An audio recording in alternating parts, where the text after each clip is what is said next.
Francisco Duque calls this the first major wave of sustained transmission.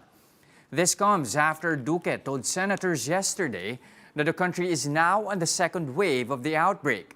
The statement drew flack and was criticized by health experts. My statement was a casual expression of an epidemiologic fact, because the first wave, which can be, of course, uh, validated by Dr. John Wong, who is our expert epidemiologist, that indeed there was a first wave, but very small, which consists of just three imported cases. January. So in the epidemiological sense, cases that show a rise or a crest and then a decrease or a trough constitutes a wave. And with that, let's take a deep dive into the details of the big story with News 5 correspondent Greg Gregorio. Greg, after all the confusion, is it finally settled now? We're still in the first wave, but then again, how do you explain what the DOH is calling the first major wave of sustained transmission? Does this mean that we already experienced a peak in cases? Yes, just in a hearing at the House of Representatives earlier, Secretary Duque explained that in the epidemiological sense, these waves, or what we call the phenomena of waves, happen when there is an increase in the statistics of cases, like, for example, in the Philippines, the cases of COVID-19. According to the to Secretary Duque, our first wave was recorded, or the deemed first wave was when we recorded 3 COVID-19 cases back in January involving Chinese nationals with travel history to Wuhan. And in February, we have recorded no new cases, but come March, we started recording cases without history of travel abroad. Now, that is what the DOH calling now as the first wave, driven by a local community transmission. And with regards to this first wave, according to Dr. Beverly Ho of the DOH Health Promotion and Communication Service, this first wave that we are in right now has peaked on March 31, when we recorded 538 cases on that day, which is the highest that we have recorded so far. Jess? So this time around, are they sticking to their claim that the country has already started to flatten the curve, or is it really more like plateauing, the more appropriate term in this case? Just, I haven't heard the Department of Health saying or using the word plateauing, but when it comes to flattening the curve, Dr. Beverly Ho earlier said that after the March 31 incident, when we recorded 538 new daily cases, our average of daily cases has dropped down to around 220. Now, that is the sign that the curve of the COVID-19 pandemic here in the Philippines has started to flatten. Actually, as of the latest report, the Department of Health has recorded 213 new cases since yesterday, making the total number of COVID-19 cases in the Philippines around 13,434. Jess? Okay, now, earlier in the briefing as well, you have the DOH apologizing for the confusion. Enlighten us more about what they said exactly. Yes, just according to Dr. Beverly Ho, they hope that this confusion would not affect somehow the behavior of the people. According to her, this may not be a distraction to everyone of what we actually need to do to continue the flattening of the curve. That is the observance of minimum health standards. As an example, the physical distancing or social distancing, proper hygiene, and the proper cough etiquette. At sabi kasi ni Dr. Beverly Ho, we all have a part in this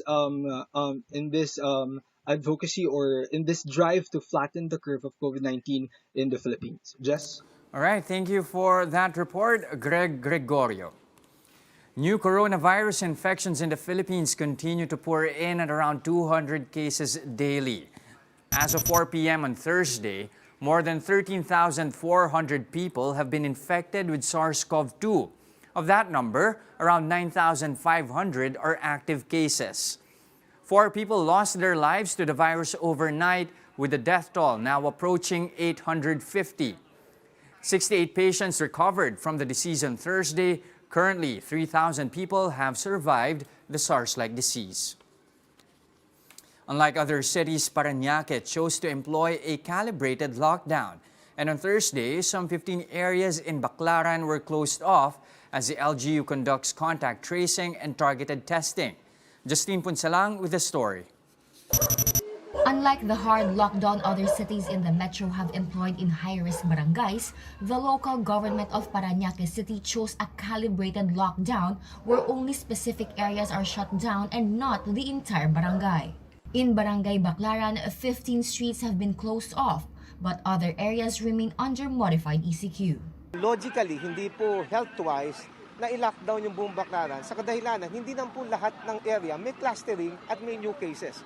So ang ginawa po natin to the recommendation ng ating City Health Office, pinoint out po natin at minap po natin kung saan po yung mga new cases at may clustering ng positive COVID dito sa Baclaran. At ito po yung na-identify namin yung Area 4. Under a calibrated lockdown, only health workers and government employees may leave their homes, whether they are employed in Parañaque or not. Workers in other sectors, even in key industries, are not allowed to leave their homes nor enter the barangay if they come from work. As early as 5 in the morning, the Parañaque City Police were already busy preparing for the lockdown. Face masks, gloves, and army sticks were distributed. According to the city's police chief, a total of 150 policemen will watch over the streets of Baclaran. Helping them are augmented forces from the Joint Task Force NCR as well as barangay police. Their task, make sure that none of the 6,000 household or around 25,000 individuals go out on the streets. Yung mga recidivists na palagi naming nasisita, yun talaga, we have no choice but to charge them sa prosecutor's office kung ano yung nararapat. Primarily, yung disobedience doon sa order ng head of city. Mayor Olivares says residents have no reason to leave their homes because they were already given enough time to stock up on supplies for the 3-day lockdown. Furthermore, the city government will be distributing food packs to each household. As of latest data, Parañaque City has a total of 652 confirmed COVID-19 cases, 217 of which are currently active. From this number, 16 are from Barangay Baclaran. This is a huge drop from the previous 49 total confirmed cases. Dito sa Baclaran Elementary School Central na kung saan 49 positive cases dinala po natin dyan. But good news, from 49 na ibaba natin down to 14 positive cases na lang. No? So karamihan ho doon, napagaling na ho natin, which is tinulungan natin sila sa vitamina, sa pagkain, sa gamot. So why shut down selected areas? Well, the city government says it's more of a precautionary measure as Baclaran is home to around 50 to 60,000 residents. Houses are also built right next to each other. That's why the LGU, together with the City Health Office, decided to first implement the calibrated lockdown in Baclaran. In the next 3 days, the City Health Department will be conducting targeted testing. We target at least 200 to 300 na maswab for the day, no? So that will be for 3 days. Per day, 200 to 300 contact trace and then immediately swabbing, no? On the 3rd day, magkakaroon kami ng mga 4 teams. So buhos yun. The LGU will also be disinfecting the streets of Barangay Baclaran during the 3-day shutdown. Meanwhile, the residents admitted that the 3-day lockdown will be hard, especially during this hot weather. But they said they understand the reason behind this. Parang bang preso ka. Siyempre, walang ginagawa, manahi ka. Ano ko naman naglilinis. Siya naman nagluluto. Opo, para naman po sa ikakabuti namin yun. For News 5, Justine Punsalang. We are One News. Presidential Advisor for Entrepreneurship Joey Concepcion has apologized for saying that doctors are, quote, all talk, no action. Concepcion said he never meant to generalize all frontliners. He explained he was simply referring to specific doctors whom he says are standing in the way of mass awareness regarding rapid testing. In the interview, basically, I was addressing a group of doctors, and never did I address the doctors in large, no, especially the frontliners who I admire the most. But unfortunately, that there's some doctors who are really making it very hard for us to really help make a greater awareness for the importance of testing. I understand the issue about rapid tests, and they say that it's not accurate. Recall that doctors earlier said it is not a good idea to require rapid testing on returning workers since these kits are not as accurate as PCR-based kits. We'll pause for a short break, but when the big story returns, the Health Department will investigate the so-called corruption in the purchase of COVID-19 test kits. And bicycles are selling like hotcakes as employees turn to pedal power to go to work.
I'm Jess De Los Santos and you're watching The Big Story.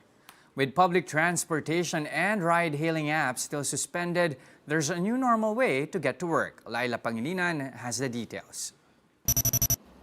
As the old saying goes, if there's a will, there's a way. Utility crew Dennis Fontilar bikes to work every day from Cogyo Antipolo to his workplace in San Juan City to provide for his family. His two-wheeled ride is relatively better than walking 3 long hours from home to work since the lockdown began. Sobrang hirap po kasi ginagawa ko naman po ito dahil sa pamilya ko po. Hindi naman po ako lalabas kung hindi sa pamilya ko. Kaya po nagtsatsaga ako. Linalakad ko po itong Cogyo hanggang San Juan. Inaabot po akong 3 oras, 2 oras.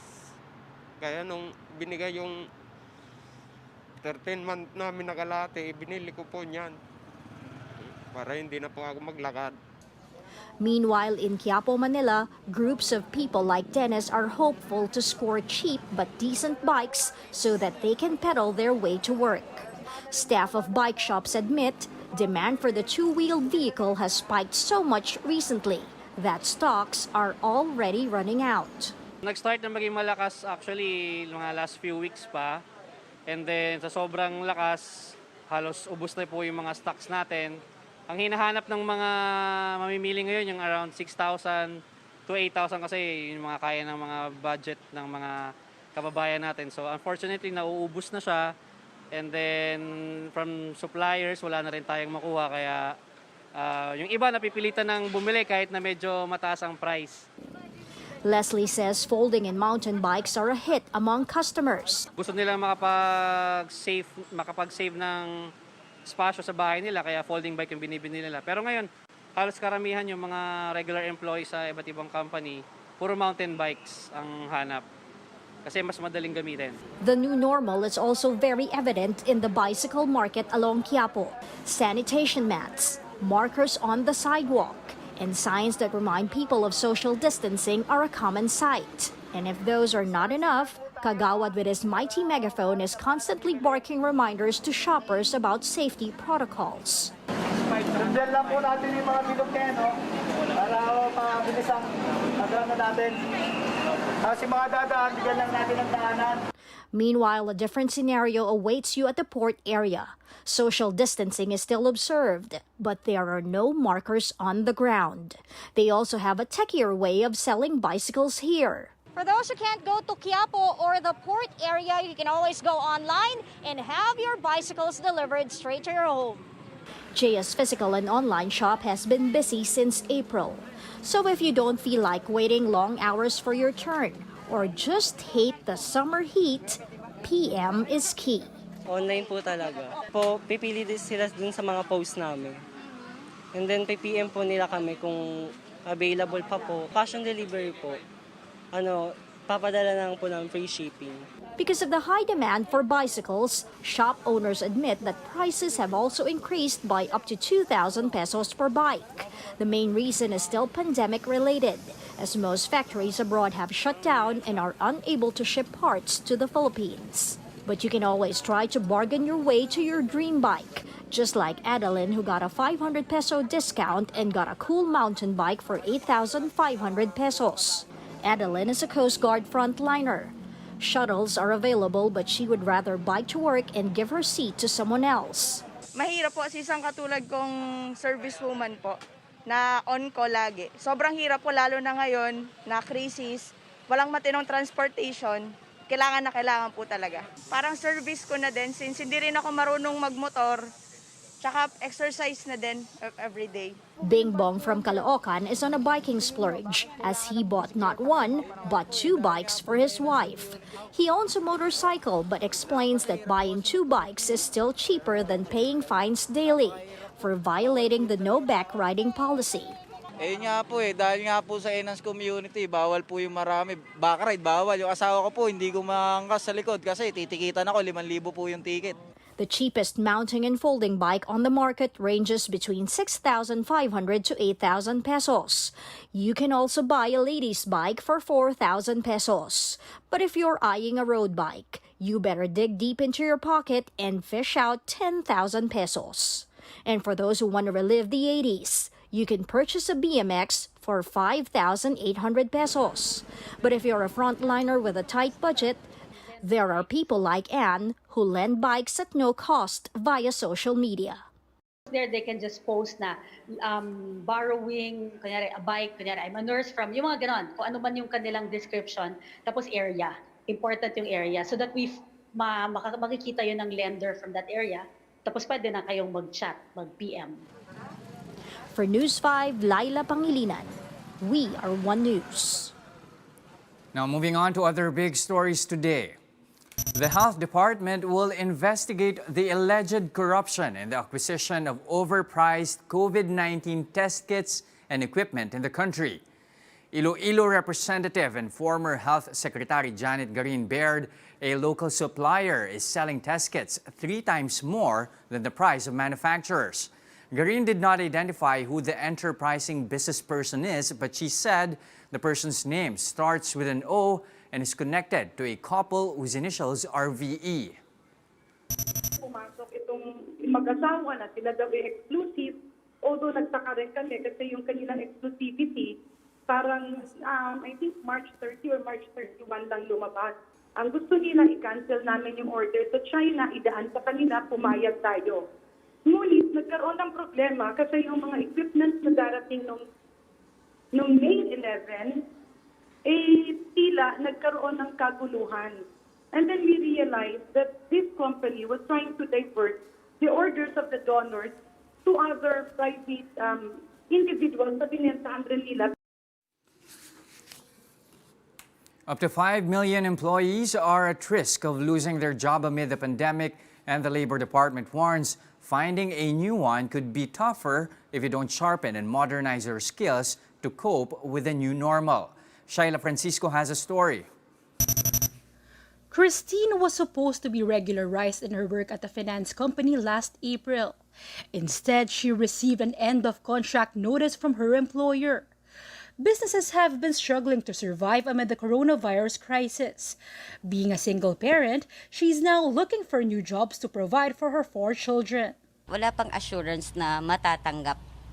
So, mahirap maghanap. Hirap lang yung paghahanap talaga. Kasi magpapasa ka, oo, hiring sila. Pero paano yung pag-i-interview? Roy, on the other hand, is now on floating status in the restaurant he works in. He's just hoping that he can return soon with his salary and benefits unaffected. Sana hindi babawasan, ganun pa rin yung benefits namin. Yun lang, siguro, kung magbubukas man uli, as is pa rin. Hirap na hirap po. Tapos, yung ginagastos ko ngayon, yung naipon ng konting-konti na lang, paubos na. They are just among the 2.6 to 2.8 million employees from at least 6 sectors that have been displaced amid the pandemic. But the Labor Department estimates the number could exceed 5 million. May mga estimate sa House of Representatives na posibleng 10 milyon pa ang mawalan ng trabaho. I hate to say it, Your Honor, but it's possible. The Employers Confederation of the Philippines explains some businesses have yet to reopen, while those that are now operating function with a limited workforce. The group warns this could impact new job seekers and displaced employees who are looking for new sources of livelihood. How can they accept new job seekers when in fact 50% ng tao nila or more they're waiting to be called in? It will take at least 6 months for those who are already employed that are not working now to be called in. ECOP adds that some companies are opting to renegotiate salaries and benefits instead of laying off workers. Dole says employees and employers are allowed to renegotiate wages subject to certain limitations. Agreements or renegotiation of the existing collective bargaining agreements should only be applicable for 6 months, and then that will be subjected to review after 6 months also. Dole is now advising displaced workers and job seekers to brush up on digital skills to increase their chances of getting employed. The market is very tight, and therefore we have to be very open-minded about the different opportunities. Mas dadami po yung opportunities on telecommuting and work from home. And this would require IT-related and digital skills. Shaila Francisco, VR1 News. Meralco is waiving the convenience fee charges to customers who are paying their bills via the Meralco app. The power distributor also assures customers that it won't be disconnecting service during the ECQ period. Del De Vera tells us more. Meralco President Rey Espinosa wrote the Department of Energy, telling the agency that the company is waiving convenience fees for customers who paid via their mobile app. He said Meralco will shoulder the charges of using these platforms. Meralco explained that the money actually goes to the payment service provider, which is connected to the Visa and MasterCard network, allowing users to pay with their cards. The power distributor admitted, though, that during these trying times, it should have shouldered the convenience fee charged by the payment gateway facility. Apologizing for what Espinosa considers a lapse, Meralco will refund customers who have paid over this facility during the enhanced community quarantine period from March 16 to May 15 only. Sasaluhin na lang namin yung cost, kami na magsushoulder ng cost, hindi na yung customer. Pero having said that, dati naman din kasi meron na talagang ganyang sa system. Naging iba nga yung sitwasyon natin ng ECQ, so minabuti po natin na i-refund na lang doon sa mga gumamit nito from March 16 to May 15. Pero kasi pagpasok ng May 16, of course may na yung babalik na yung naturang convenience fee. For the simple reason, napakadami na uling options, no, ng ating mga kababayan. Pwede mo na yan, kumbaga, may choice ka na. The National Association of Electricity Consumers for Reforms, or NASECOR, welcomed this development. They asked the Energy Regulatory Commissioner ERC to look into the convenience fee charged by Meralco. Ipagpaliban muna ang paniningil sa mga customers dito sa period ng ECQ. At ang kanilang paniningil ay dapat magsimula, yung kanilang cumulative billings, magsimula 30 days after the end of the ECQ. Ibig sabihin, kung mag-end ng ECQ ngayong Mayo, meron pa tayong 30 days na grace period. After that grace period, saka lamang sila pwedeng maningil at kailangan magbayad ng mga customers. Yan ang nakita rin natin na violation ng Meralco dito sa mga direktiba ng Energy Regulatory Commission. Meralco also told customers to expect their bill for May to increase because of more frequent use of appliances, the hot summer months, and unpaid consumption for the months of March and April. The distributor, though, is giving users the option of paying their bills in installments. But for Erlinda Torres, she's worried that even if payment will be divided in 4 months, she might not be able to fully settle her bill. She's only depending on her house rental business for income. The thing is, her tenants left just before the enhanced community quarantine. Erlinda fears losing electricity in her home. Kahit apat naman din, ay laki nga, anong mangyari doon? Kahit apat na hulug-hulugan mo, ay malaki ang bill. Paano ko yung babayaran? Kaya hindi ako makatulog sa gabi. Na-high blood ako talaga, sakit ang ulo ko kung saan ako kukuha ng wala naman akong trabaho. Meralco, however, said it won't disconnect services while the ECQ is in effect. Gumawa na kami ng pamaraan batay sa naging kautusan din naman ng regulator. Kung putol yung sinasabi niya o kung disconnection, wala po kaming gagawin ngayon hanggang ECQ tayo. And kung sakaling may mga bagong changes dito sa polisiya na pinapatupad, papaalam po namin yan. Pero kami, hahanapin natin yung paraan na paano tayo makakatulong sa ating mga consumer. Meralco is also ready to answer Nasicor's allegations. For News 5, Dale De Vera, Pier 1 News. Alagang Kapatid Foundation has distributed relief packs to over 100 families in Putol na Daan, Lagro, Quezon City. One of the beneficiaries is Teresa Constantino's family. Teresa said that this will not only help her family, but also her neighbors who are affected by the quarantine. Aside from relief goods, Rescue 5 also shared tips in staying safe amid the COVID-19 threat in the country.